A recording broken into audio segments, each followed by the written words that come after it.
Hello and welcome to Jockeys, the podcast. I'm Adam McNamara, and this is the racing podcast where we strip away the guarded versions of jockeys that you see every day on TV, giving them the platform to tell us what they really think. We talk about their regrets and aspirations, and we have a couple of laughs along the way as well. In this episode, George Wood. I lost my head. Oh, you only where you are because who your dad is and this and that, and the body made them bash at myself. Everyone's blowing smoke up your arse. Like you think you're on top of the world and it's easy, it's going well. I started riding like really angry a couple of years ago, and like just because I was just frustrated with everything. I would give anyone else a go. I'd give anyone else a go, yeah, for sure. You give anyone else to go, okay? Give me Fallon. Yeah, you heard it here first. George, welcome to Jockeys, the podcast. Really good to get you on. I've known you for quite a long time, and I feel like I know you fairly well behind the scenes, I think. But I'd like to, for the benefit of people who are going to listen to this podcast, touch on what George Wood does on her days off and your interests, let's say, outside of racing. Yeah, thanks for having me on here, as I said. And love the football, love the footy, try and get to as many games as we can. Big Liverpool supporter, so yeah, sort of get to many games as we can. It's difficult in the season to actually get to the games because a lot of them are 3 o'clock on a Saturday, or when we're busy. But yeah, get as much as we can to them, and love doing that. Or around here, we quite lucky. It's a nice countryside around here, so we get out on the bike and keep fit, and yeah, just chill out really more than anything. Just chill and Let's go to the football, right? Because you're a Liverpool fan, I'm a Liverpool fan as well. I'm still waiting for an invite to these games because obviously you get tickets from God only knows where. And I've asked you on a couple of occasions, oh yeah, sort me out for ticket. Yeah, no problem, I'll get it. Still waiting. I've been checking the post every day, asking my missus, has something to write from George in the post. Nothing's come through. What's that about? Yeah, it's not what you know, it's who you know, stuff like that. And we're lucky, but we'll have to get you up soon. We'll have to get you up soon for sure. And away from football, then you mentioned cycling, which is obviously I could talk to you all day about football. Cycling's a little bit alien to me. My only view on cycling really is from a driver's perspective. I hate going down country lanes or driving home, and there's a bunch of cyclists who think it's the Tour de France, taking up the whole road. Really, really frustrates me. So, like, what's the actual? What do you enjoy about cycling? What is it? Is it just a fitness thing, or is it there's genuine enjoyment there? It's funny you say that, 'cause when I'm in the car, even though I get out on the bike as much as I can and everything, I'm the same. They're always spread out as well. They're never all together, and it's so frustrating. When you're on a bike, you do like, I'd like to think we're sort of a cyclist that takes into traffic into consideration and waves them past. And if we're going out in a group, we stay at a bunch. But yeah, sort of fitness side of it, it's nice, and it's just nice way to get out. Like we had 5 of us out yesterday. We had a day off, so we went out for 30 miles, and we actually switched off. We had a pint in the pub halfway around, and then cycle back. So it's just a nice way. I just had to switch off, and especially this time of year, the weather seems like it's getting a bit nicer. And I'm not one to be able to just go in the gym and just pound the treadmill or pound a watt bike, or whatever. It just mentally, it just sends my head through the roof. So I need to be doing something, whether it's like fitness wise, playing 6-a-side footy, getting out on the bike, do a bit of boxing, go and box, whatever. At least if I'm doing something, I tend to find it a lot more easy. But yeah, do it a lot. If you enjoy doing something, you put a lot more into it, don't you? So the boxing then, like, are you? Because I know we've got a couple of jockeys who box as amateurs, and by all accounts were fairly successful. Have you ever competed, or is it just something you do kind of more in the spare time? No, just the spare time more than anything, really. Just enjoy it. We spar as much as we can, and I just really enjoy. I buzz off it. I do. Never maybe not had the chance or the boss or whatever to actually get in a ring where everyone's watching you. But I don't know if the opportunity came around, it would be quite cool. I always say I think the PJA should set up a charity boxing night. I reckon that'd be class. You'd get so many views. You'd raise so much money for charity. And there'd be a fair amount of people in there that want to take each other on. I think it will. I think my only concern with that is I'm not sure we get the insurance for it, because I think there'd be lads like gunning for each other. Yeah, well, I wouldn't worry about the insurance. Yeah, because do you know what? Do you know what's a good example of this is when we did the Jockeys football at York last year. Yeah. Were you there for that? And I wasn't, myself. Yeah, me and Dale went into the weighing room before and we're like, right, guys, like there's limited insurance for this. Like we all got a ride tomorrow. Yeah. Don't kill any. And I promise you, within 60 seconds, there was studs up, tackles flying in, couple of lads squaring up. You just, with jockeys, you just can't. But like on the race course, lads generally tend to ride cleanly and look after each other. But it seems like once you go into other sports, the competitiveness takes over and it just gets aggressive. Yeah, it's funny. We actually started playing sort of six-a-side or so up at the racing school. Glenn from the Injured Jockeys Fund sorted it a couple of winters ago, and we're all playing, and it was all just lads in racing, lads riding, who were just nice, no slide tackles, just go a bit of shoulder arch, but nothing more than that. And then one day I get on well with Kieran Fallon, obviously junior, and yeah, absolutely fine. And he's come absolutely flying out of nowhere. And to be fair to him, it was a good challenge, taking the ball out my feet, taking me with him. And like, if it was a normal game, I'd say sound like fair play, whatever. But I'm just like, look, mate, we don't. And I lost my head. Oh, you only where you are because who your dad is and this and that. And it probably made an embarrassment of myself. But I was just like, I was like, you can't be doing that. And yeah, it all got a bit competitive, and did speak to him for about 48 hours or something like that. And then he rang me up afterwards and we apologised and shook our hands. And if he ever needs an inch, if he's ever getting run away with in a race now, I won't be keeping on the rail. Like, I'd let him out. But he has that kind of personality, I think, doesn't he, Kieran? Where he seems real nice, quiet, happy, lad, always smiling. But again, you get him on like a football pitch or something. There's a nasty streak there, like. Yeah, it's that the inner Wigan comes out of him when he when he gets in. Yeah, he gets very competitive, and he's competitive at everything he does as well. What's weird because he is a quiet kid, but like when he gets into that sort of situation, so I just didn't see that when he I just didn't see it coming at all. And that's what surprised me. I just seen red, and it was quite funny. I think you mentioned previously that you do a bit of sparring. Are you sparring with other jockeys, or is that with someone else? Yeah, no, just down the gym we go to. There'd be no other jockeys. Few lads come down. Ryan came down once actually. Didn't spar him. We're just training. A few of the ex lads, a lot of lads from Charlie Appy's, they come down. Josh Quinn used to ride, sparred him a few times. You know Josh. Yeah, few lads really sort of similar size, and it's the same really. It's everyone. It's pretty chill, and everyone just goes to have a laugh. And sometimes we do it. We go and we all go for a walk across the pub over the road and have a drink afterwards and just chill. And yeah, it's just friendly, but gets the competitive side into it. So if in theory, and I might look into this now, but if the PGA was to organise a boxing night for jockeys for charity, whatever it might be, how confident are you that you're coming out hand raised at the end, winning overall? What do you think? I don't want the Callum Rodriguez or Clifford Lee. I wouldn't want any of them two boys. But I would give anyone else a go. I'd give anyone else a go, yeah, for sure. You give anyone else to go, okay. Give me Fallon. Yeah, you heard it here first. Fallon v Wood. Yeah, Fallon. Who else is a lightweight jockey? Yeah, I wouldn't want to take. Joe Fanning's too nice, but yeah, someone like him would be nice. I think Fanning and Battery anyway. To be honest, I think you got no chance. Yeah, probably. He's one of them quiet ones that get you with a left hook and just yeah. Swipe your legs away from you. Yeah. Right, I'm gonna look into organising that, and you everybody's heard it here now. You volunteered. Yeah. It's gonna be Wood v Fallon. I'm trying to get that done. It would be a laugh. I'd be like Eddie Ahern. Something you've kind of touched on a little bit as we've been speaking about your outside interests, outside of racing, is the kind of psychology and mental aspects and trying to switch off and so on.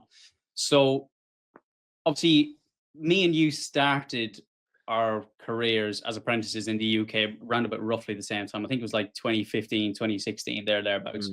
And we were both put on, I'd say, very similar trajectories. Like we both got a lot of rides very early, were relatively competitive in terms of the apprentice championship, riding a lot of the big handicaps. And I don't know about you, but to me, it felt like kind of almost easy. Like it just kind of all happened quite naturally. And then we both got to a point of claims ridden out now, didn't make it a champion apprentice, didn't probably make it quite to that level that we could have done. Claims ridden out, and there's a steep drop off. So you've obviously had a couple of lean years, similar to I had a couple of lean years, and we've obviously dealt with it differently. But I'm interested in specifically how you dealt with it when you got through that period of apprenticeship. rode the claim out and got into the lean years, what did that feel like? How did you deal with it? Yeah, like it wasn't easy, and it took a few years to sort of get through of it. And as you said, like when you're apprentice and you're riding winners and everyone's blowing smoke up your arse, like you think you're on top of the world and it's easy, it's going well, and then it's a harsh like return to like reality, really. Like when you, especially like managed to get myself a house, and then you got bills to pay, and then it's a big difference from going to riding big handicap winners and riding for good trainers, everything, to struggling to get a ride at Wolverhampton on a Saturday night. There's a big drop off in it. I ended up for church. I went away for I think 7 winters in a row. And I loved and never changed of anything. Learned plenty. I was in the States for a couple of winters over in California. The winter in Dubai, went to Australia, to Sydney to sort of ride down there, and then I ended up doing a couple of winters in Bahrain. And that was sort of always like a get out, like at the end of the season, because it had been probably not how I had hoped, just to be able to get away to get away to the Middle East and just switch off, and probably half turning a blind eye to like the fact that you needed to stay and graft and try and get your career back on track. I was just sort of going away and enjoying my life down there, and that's it.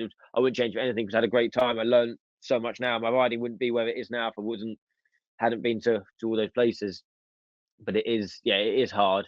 And then I sort of met a few people and spoke to a few people in other sports. Sort of one of my friends, he spends a lot of time in the UFC, and I spoke to him about it. I spoke to Paddy, and I said, like, how do you deal with it and everything? And he gave me in touch with one of his guys, and I spoke to them, and it's just stripping everything back to basics and realizing what's important in life, what's not important in life, and getting your riding career back onto a track. We're just going around. It's like I go around Wolverhampton on Saturday night. You'd have one ride and have a chance. You go and get it beat, and you go spend the rest of the weekend kicking yourself, thinking, "What have I done? I'm not good enough." This, that, and everything. You can go on Twitter and see what everyone says about you and everything, and you believe them at the time. But it's just something, putting that aside and literally just going back to basics. Go, right, what do we need to do to get back to the top? And to be fair, I managed to sort of just wanted a fresh start, change my agent, started riding out a few different places and change up a few different things, and get my body feeling a lot better how I was about myself. I could always have problems with my hips, and that was just sort of another excuse I was using. Tried to end up doing a bit of hot yoga. That sorts the hips out. Still do that now, and that's a big help. And it's just having your interests outside of racing and not being too hard on yourself more. I think that's the long and short of it, is not being too hard on yourself. I'd say if you ask any jockey what's the worst thing about themselves, they're too hard on themselves. And it's just being able to, in an individual sport, to take a step back, take a breath of fresh air, and go, right, this is what I need to do.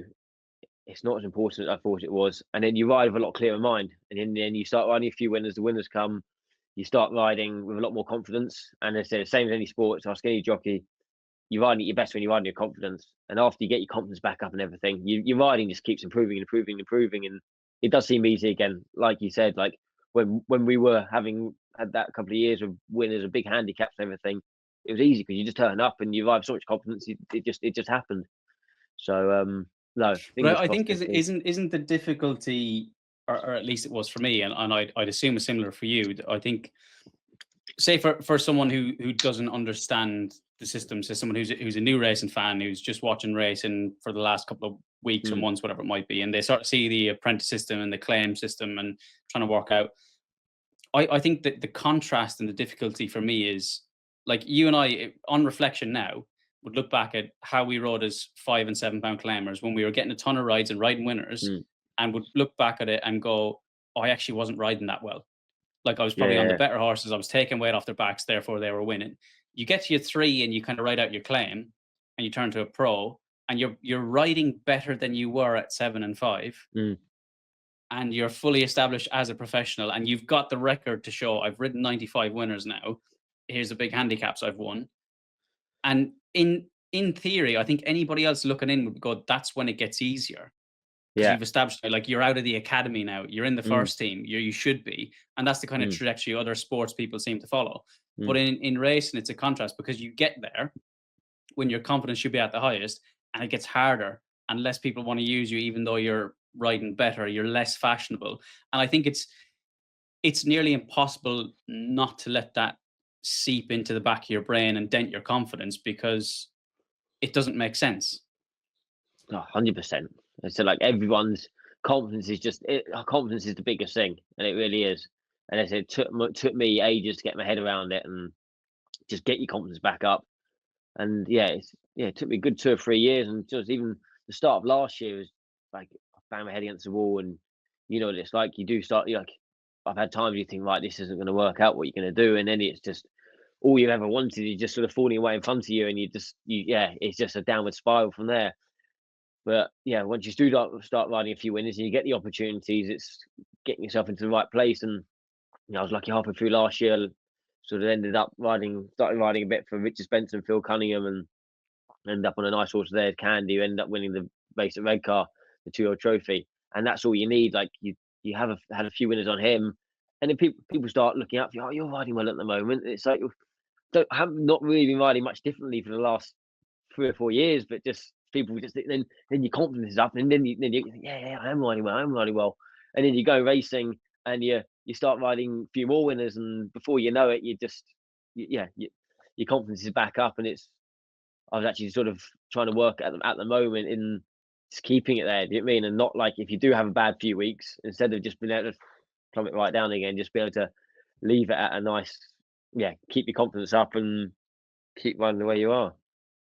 And then let's talk about the turf tracks. So do you prefer riding on turf tracks? And if so, is there particular tracks that either you enjoy more than others, or that you just find that you ride better at than others?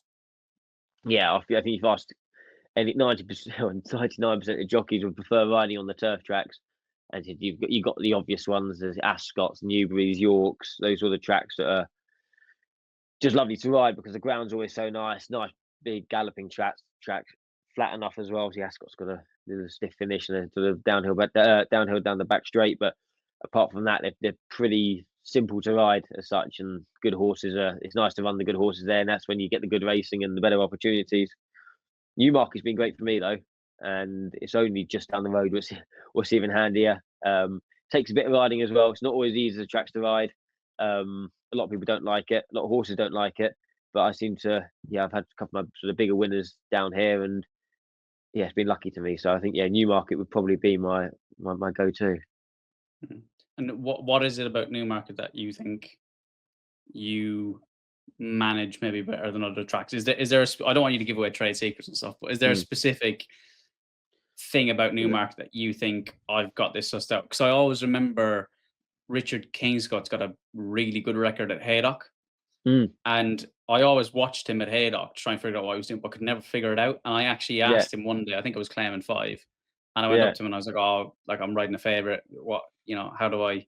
Right, and he wouldn't tell me. He refused. He was like, "Oh, figure it out for yourself. I'm not telling you." And it always kind of irritated me, because I still to this day I don't know what he's doing so well around there. But is there something that you think about Newmarket that, like, I've got this sussed out, and this is why maybe I'm getting an extra 1 or 2% that's making the difference? Yeah, it's funny you say that, because I've been up in Newcastle a bit this weather season. I just for some reason, I don't know what it is, but if I'm in front, something kind of gets me. If I'm in behind, I can't get the leaders. It just doesn't really not really work for me at all there. And riding a horse, I thought I had a good chance. I just kept my head down, and then kicked my home furlong to go. Thought, right, I've given this an absolute peach here. Pulled my rein and dumb in the line. And it's just like, I said to him, like, how do you ride? How, like, I just how? And he was the same. He wouldn't tell me, and he just a bit of luck, this and that. You know what he's like. He keeps cards close to his chest.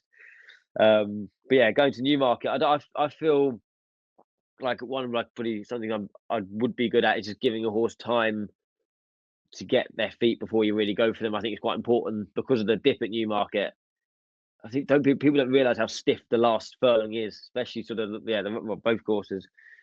But at the Rolling Mile down here, how stiff the final furlong is, and a lot of times you see one finishing well up the dip. They might lose their footing a little bit coming down into the dip, but once you hit the dip, if you can just save your last couple of smacks, or say that last 10% for coming up the hill, rather than committing down and then paddling up, I think that seems to be the way I like to ride Newmarket, and yeah, sort of had a bit of luck there, and it seems to work so far.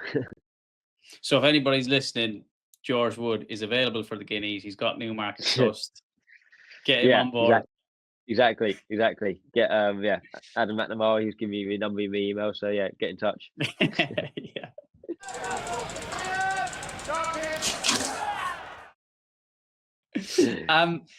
Right, just a little bit more on sports psychology. I want to tap into this a little bit more. I'm always interested again in jockey-trainer relationships, and the reason I am is just from my own experience. I probably there was probably one trainer I rode from my career that I felt like I had an actual relationship with, and the rest was they were working relationships, let's say, but they weren't. I didn't have a relationship or a camaraderie or anything with them.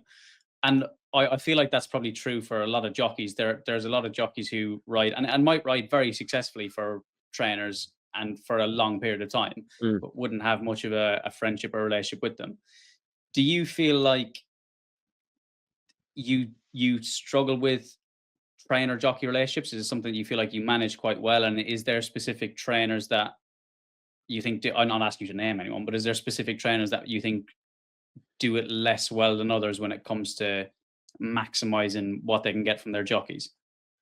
100%. And like, I wasn't born into racing or anything like that, and didn't really understand the behind the scenes of it when I first came in. And that was one thing that like I'd always think about. Like, I was never good at communicating, and I was probably been a pretty shy kid, and like I wouldn't really sort of say too much. And obviously it's a good thing, but then in racing it can be a bad thing as well, because I wouldn't know how to communicate with these trainers and owners. And it's one thing that, like, you know what it's like. There's a lot of bad jockeys that are good communicators and are riding a lot of winners because of it. There's a lot of good jockeys that are who are obviously good communicators as well, but there's a lot of bad jockeys that are good communicators and they end up on the right horses. And that's one thing I've actually really learned in probably the last 2 or 3 years, is how important that side of it is as well. It's not just how good you can ride; it's how good you can communicate and how likable you are and how sellable you are, really, more than anything. And yeah, it sort of took me a while. So I was a prince at James Fanshaw's, and he was very old school. And it probably took me a bit of time to realise how to communicate with his. He had a lot of owner breeders that have been in the game for a while, and it took me a bit of time to realise how to communicate with them properly. And yeah, I don't know how way to put about it. Yeah, the way to go about it. And I think a lot of these younger owners and trainers coming through now seem to be a lot easier to ride for, a lot more understanding. Been riding a lot for Harry Eustace over the last 4 seasons or so since he started training. And so like himself, and have a good relationship with Harry, sort of not just in racing, but outside of racing as well. And that helps you riding a lot more, because you go out and you ride a bit of confident, it's a lot more relaxed. Whether when you're going out with someone who you wouldn't really have too much of a relationship outside of work, it can be a lot more. The pressure can be a lot more on a lot more, Yeah, because I feel like this is going to become a sort of a recurring theme in this podcast, and I don't want it to come across as I'm bashing trainers, because it's absolutely not what I'm trying to do. But it does just seem like it's something that's massively overlooked within racing, that trainers don't. And like, don't get me wrong, I know they've got a lot of stuff to focus on. They've obviously got owners to deal with. Finances are really difficult. They have plenty of horses that need looking after, injuries to manage, so on and so forth. But it just seems like something that could be a minor tweak that could make a massive difference, is thinking about jockey psychology the same way probably Arnie Slot does it, Sir Alex Ferguson used to do it, or Toto Wolff in Formula One, whoever it is. They seem to really concern themselves with, how do I speak to this athlete to maximize their performance, whether they need an arm around the shoulder, whether they need a bollocking, whatever it is. But at least they're thinking about it, and they're trying, and then obviously they get the most out of it. And it'd be the same for you, I'm sure. Like you've said, there's certain trainers you ride for that, and whether they're doing it consciously or subconsciously, are creating a bit of a relationship with you, speaking to you in such a way that when you ride for them, you're riding an extra 2 or 3% better, and therefore the results come with it. Yeah, 100%. It's like there's a lot of so trainer jockeys combinations over the years. Like how you said with Rich Kingscote and Tom Dascombe around Haydock, those two are unstoppable together. and like their mates outside of whatever, outside of racing as well, and they got on well and they understood each other. You see the way Adam Kirby and Clive Cox got on, like where he just understood everything, and I think I understood the way he likes his horses being ridden, and it is a big help. And going back to like with jockeys, you have to learn to communicate and everything. Trainers are the same way as well. There's a lot of there's a lot of trainers out there that have a lot of horses just because they can say the right things to the right people, and it makes a big difference. And it is definitely overlooked. I don't think many trainers actually sort of consider it. Maybe they do. Maybe I think more to the point, some trainers are naturally better than others, and I feel like the younger generation of trainers are sort of they're becoming more fashionable, and they understand that side of it a lot more than sort of the older school trainers. We're racing so old fashioned, so like it is stuck in the times, but it is changing. And I think these younger groups of trainers actually understand that better than the older trainers that can are still unbelievable at training racehorses, but the communication side probably isn't there. Like you see what I think George Bowie was always very good at social media side of it and everything, and that's one thing when I first started racing, never really worried about it at all. But then you realise how important it is, and how you have to sort of go down the social media side, and you're having to post your winners, you're having to put yourself out there, because that's all communication, it's all advertisement, all networking, and you have to do it now.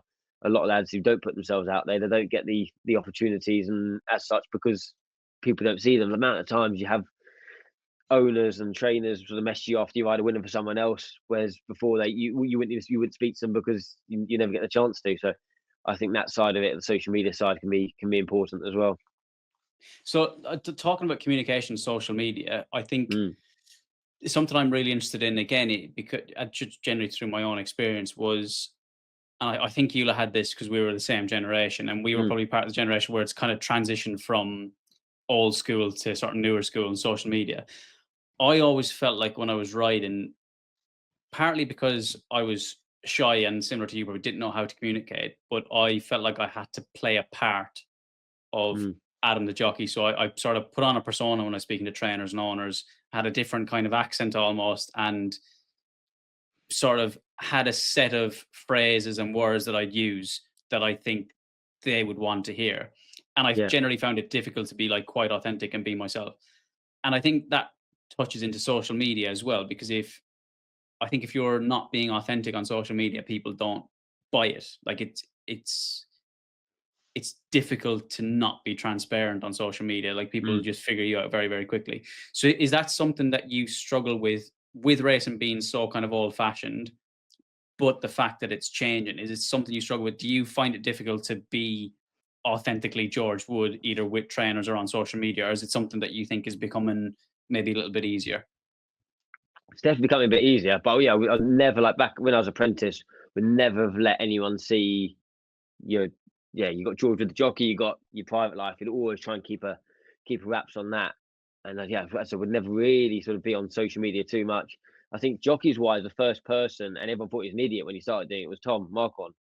When we first started, Tom, he'd be posting this, posting that there, and he loves it now still. He posts it, Strava here, Strava that, he's doing this, he's doing that. But as a business commercial side, Tom Marquand the jockey, he's just pushing himself out there for sponsorship opportunities, for more rides. And you look at it now, I think racing is becoming more accepting of it, and people have realised you've got to do it, because if you're not doing it, you're behind the times and you're going to get forgotten about. And so because racing's changing slightly like that, I find it a bit more easier now to let your guard down as such, and allow people to sort of understand what you like. And like before, if I ever went anywhere to go and watch the footy or whatever, I'd be like, oh, I can't be posting that I'm not working hard. I mean, everyone thinks you have to be dedicated, and you can't be going out enjoying your life. Whereas now, it's a way of speaking to people. A lot of owners and trainers, football in this country is such a big thing, that like a lot of owners and trainers will speak to you about the football, and they like that because of you and everything. And I mean, there's a lad last year who's in Harry Eustace's yard, a guy called Cliff. He's a big Evertonian, and we're having a bit of banter with him in the yard and chatting away and talking about the match and this and that and everything. And before I know, I'm riding his horse, and it's just little things like that. Like you do get you can build relationships that way, and I think it's more maturing and everything as well. Like, you understand over time and doing everything that you realise that you have to have that side of it and how important it is. Mm. And I think, like, there's nothing relatable, is there? Like, say if you put on, like I said, that persona of, say, George Wood the Mm. jockey, there's nothing relatable about that for anyone other than other jockeys. Like, Mm. owners can, yeah, they can talk to you about horses because they've got a vested interest in horse racing, but they can't relate to you. And likewise, fans, social media, they can't relate to George Wood the jockey because, like, 99.999% of people in the population are never going to ride a horse in a race. Like, Yeah. it's a really unique thing to do. So I think if you have to give people something to relate to, don't you? And I think that's what the likes of, say, Drive to Survive and all these other sports documentaries have done, is they've made, like, I never watched Formula One, thought it was Yeah. like posh guy sport. Watched Drive to Survive, and now I'm following like Max Verstappen, Lando Norris every move Yeah. because, like, they're gamers as well. I love gaming and I love all their other Yeah. sort of interests they've got. And you're like, yeah, he's a Formula One driver. I'll never know what that's like, but I can Yeah. relate to his love of game, and therefore I've got a vested interest in him now, and I Yeah. want to watch Formula One. And I think racing needs a bit more of that, doesn't it? Yeah, 100%. I think Drive to Survive was probably the first thing that actually sort of changed the whole sport world into having that relatable instinct of someone, because you have Drive to Survive, you've got how many of them you got now? You got all the like the football ones, and you got all the NFL ones. You got Full Swing, the golf, the tennis, and having the racing now, like the jump lads. You got like the Full Gallop, whatever it is. Like, people just have that interest, and and it took me a bit of time to realize how important it was to have the other side of you and to let you guide, and to use that to your advantage more than anything. Like, I'll be so much better now speaking to owners, speaking to trainers, and just being yourself, and people would like you a lot more for that than they would do for keeping quiet, keeping your head down and working hard. And there's so many lads out there that, like, are good riders, they keep their head down, they work hard, but because they're not the fashionable thing, or like they don't put themselves out there, they don't get the opportunities, and it's difficult. I said, like, for a lot of lads sort of not in family, not in race or whatever, coming in and trying to break through and having to put yourself out there, make a name for yourself. It's having the confidence to do it more than anything, because there's a lot of people in this game that will go and put you down as soon as you start opening your mouth and it not going right for you. So it's having the confidence to do it, and and then goes back to your riding. You have the confidence to do that, and then your confidence is high, and then you're riding well, and you're away. Looking forward then to sort of the rest of this year, because obviously you've had a pretty good start to the year, and it looks like numbers wise your trajectory is on the way up to somewhere more like you would want it to be. How kind of how confident and happy are you going into this season compared to potentially previous years?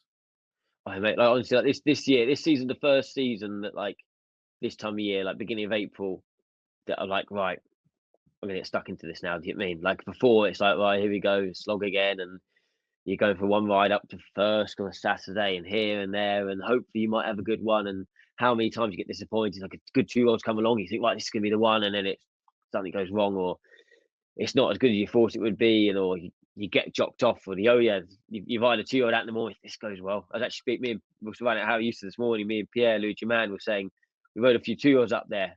Mine goes, who owns it? Who owns it? Like, hoping it's not a Shadwell horse or something like that, you know. And it's funny how your mind works, and as soon as we realised it wasn't a Shadwell horse, it wasn't retained only, like, right, we've got a chance of getting on this now. And it's just having that excitement. And I've had a couple of horses that sort of good 2 year and seem to have good, decent 2 year careers and have wintered well. And sort of I won on a horse of Harry's up at Newcastle on Saturday, and he won. Finished third in the maiden, and then obviously race last year at Kempton, and then we're quite excited all winter for him. And he won well at Newcastle on Saturday night, and he's a horse now. He's like really excited. You start to think, right, we could have a few for Ascot this year and everything, what I haven't had for a couple of years. And then it starts getting, then it just the ball rolls, and it puts a smile on your face, and makes life a lot easier to get out of bed in the morning. And when you know this year, like, everything's where I would want it to be, really. Myself, like, the way I like, my fitness, the way I'm feeling, and so I had one of my hips in the past. They're A1 at the moment, and yeah, everything seems to be on a good upward curve at the moment. So we'll keep it going. And is it the excitement that keeps you going? Because I felt like I feel like now people ask me regularly, "Oh, do you miss riding?" And to be quite honest, I don't. Yeah. Because I think I kind of got sickened of it by the end, and I was ready to move on. Mm. But the only thing I genuinely miss about sort of being a jockey is having something like, say for example, now I work a 9 to 5 job and it's really nice and I'm quite happy with my job and I enjoy it. Yeah. But there's nothing that I can say like, oh, in 6 months' time, this big magical thing might happen if I'm lucky. I might like Yeah. ride a big winner at Ascot and like feel that crowd roaring and walk back into the winner's enclosure.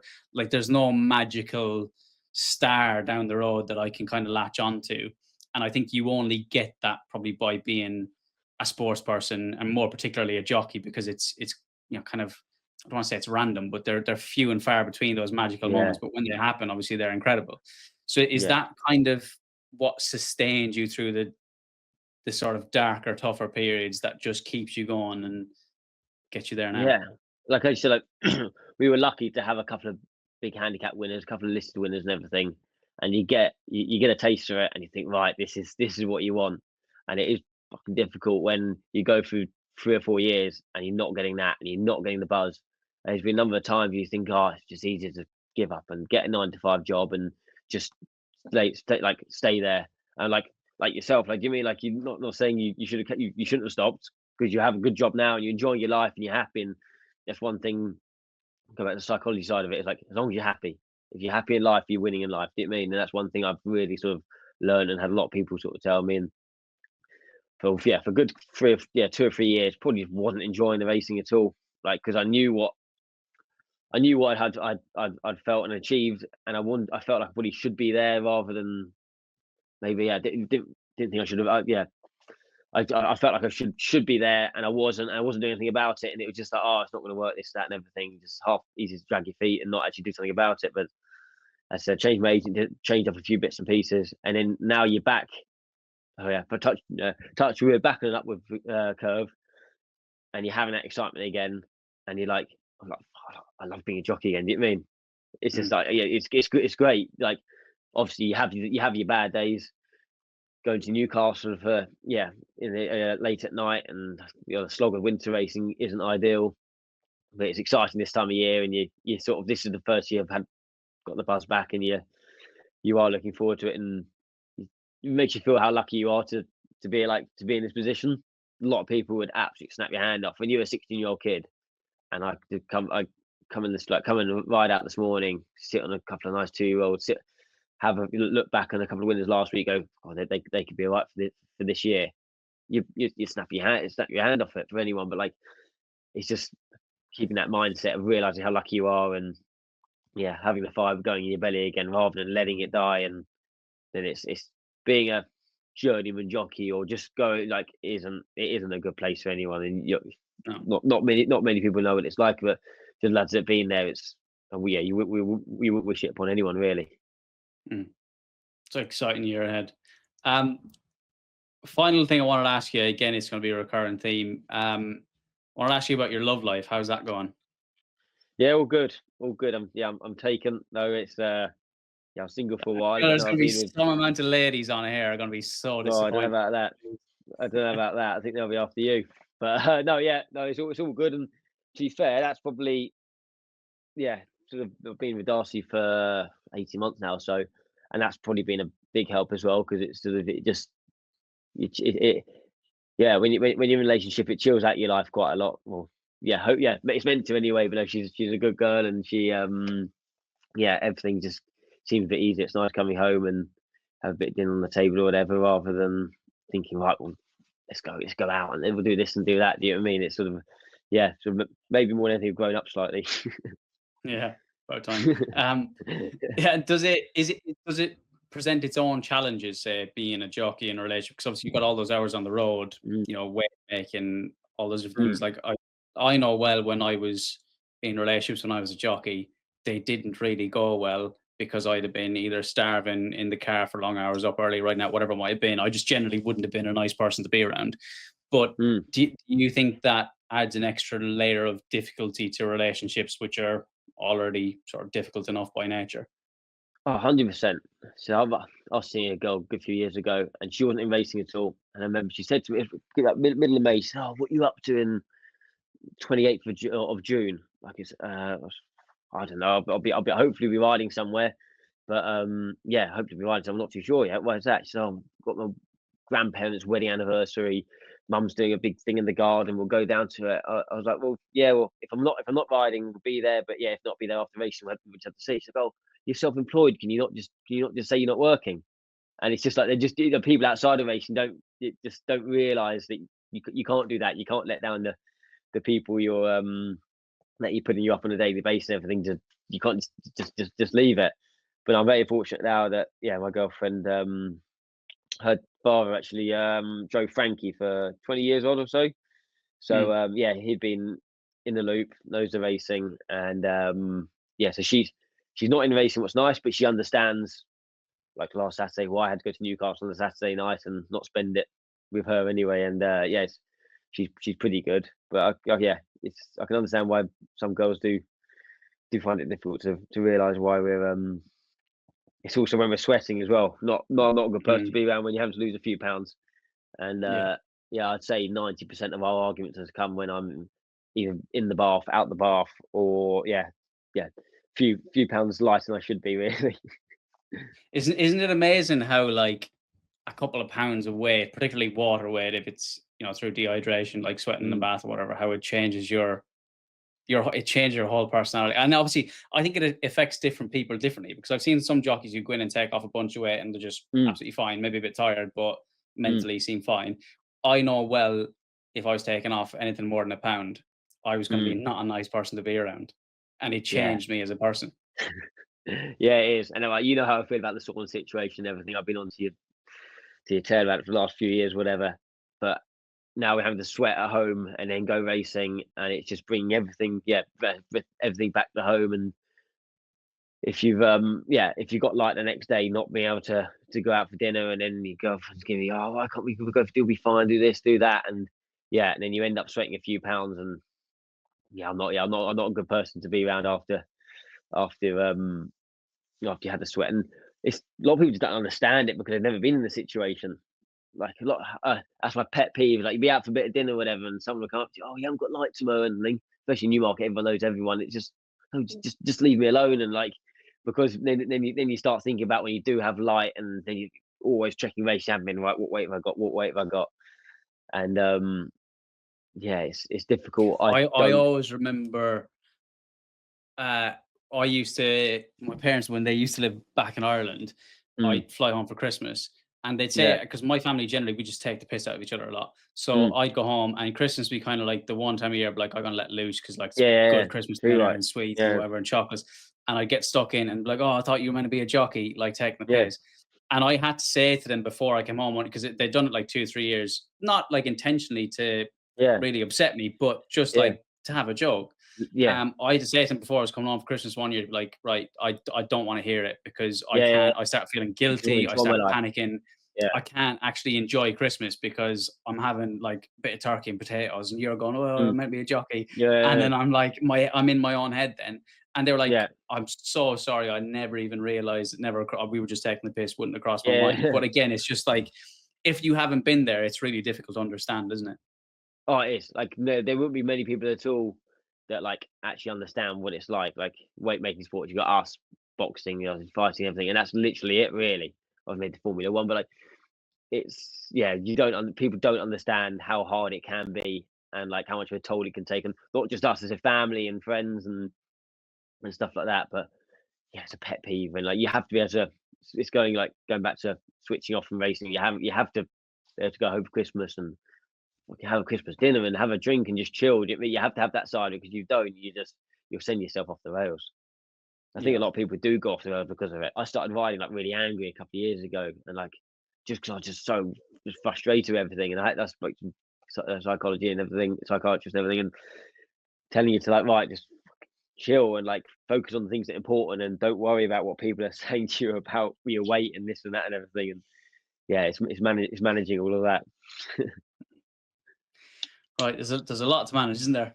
Mm, This has been honestly a real pleasure. It's been really good catching up with you, and I feel like mm, I get a sense of excitement, and sort of there's like a fire in you looking into this season that maybe hasn't been there, like you said, last couple of years, which is it's exciting, and it's kind of infectious when I speak to you to get it off you. So I'm on yeah. your behalf, I'm excited about this season and what you might do, and I'm really hoping it goes well for you.